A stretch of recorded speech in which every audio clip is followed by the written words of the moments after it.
Tonight, the Dallas Mavericks played the Memphis Grizzlies in a matchup of two of the best teams in the Western Conference and two of the league's young stars in Luka Doncic and Ja Morant.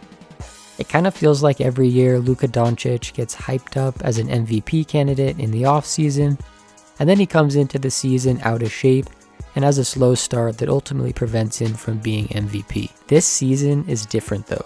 Fresh off his first NBA Conference Finals appearance, Luka put in work this offseason to stay in shape and even lose weight to help him be ready for the season. He also played a bunch of games with Slovenia as recently as even September, so skinny Luka is ready to dominate from game one.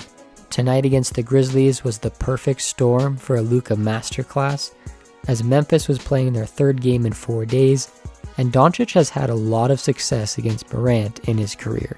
The game was pretty much over in the first quarter, as Luka dropped 21 points on 8 of 10 shooting in the first 12 minutes alone, and the Mavericks led big. He would go on to finish with 32 points, 7 rebounds, 10 assists, 2 steals, and 2 blocks in just 3 quarters of play, as the Mavericks won 137-96. And with that victory, Luka is now 6-1 against Ja in his career. This kind of performance follows the pretty typical pattern for Luka. He pretty much always comes flying out the gate and scores a ton of points in the first quarter, and then he also usually drops a bunch of points in the third quarter as well, since those are the quarters that he usually plays all 12 minutes in.